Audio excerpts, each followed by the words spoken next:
Kuna uongo mtakatifu ambao umelishwa tangu utotoni, na ndio sababu kuu inayokufanya uwe maskini na usiye na heshima leo.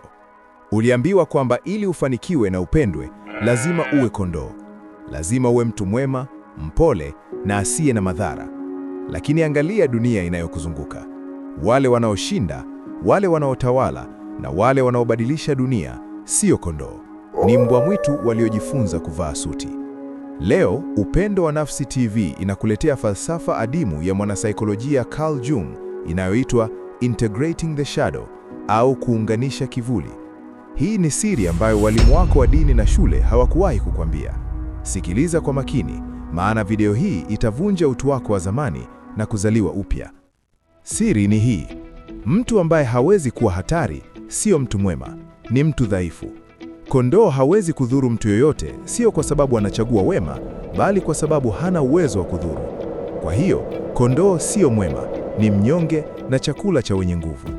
Lakini mbwa mwitu mwenye uwezo wa kurarua anapochagua kutulia na kulinda familia yake, huyo ndiye anayeitwa mwema. Wanaume na wanawake wengi Tanzania ni kondoo waliojificha kwenye kivuli cha uungwana. Umaskini unakupiga lakini unatabasamu. Watu wanakudharau lakini unakaa kimya. Hiyo siyo hekima. Huo ni uoga uliojificha. Ili ufanikiwe, lazima uamshe jinamizi lililolala ndani yako. Lazima uwe na uwezo wa kusema hapana kwa ukali.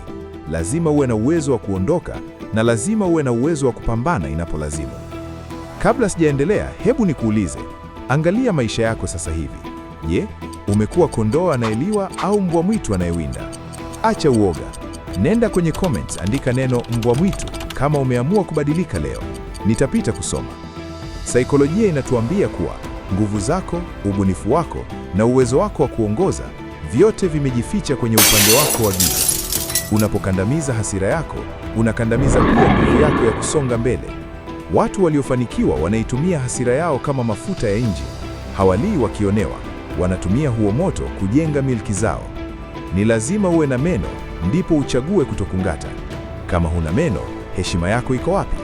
Dunia haiwaheshimu kondoo, inawaheshimu mbwa mwitu waliojielewa.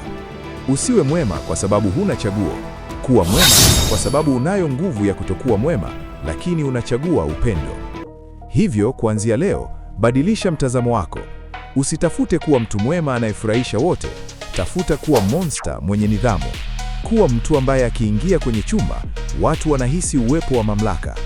Jenga mwili wako, imarisha akili yako.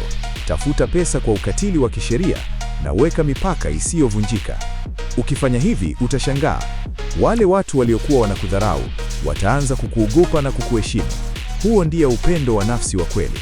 Sio kujibembeleza, bali ni kujijenga kuwa mtu ambaye dunia haiwezi kumpuuza. Kama uko tayari kuacha kuwa kondoo na kuamsha mbwa mwitu ndani yako, bonyeza like na subscribe.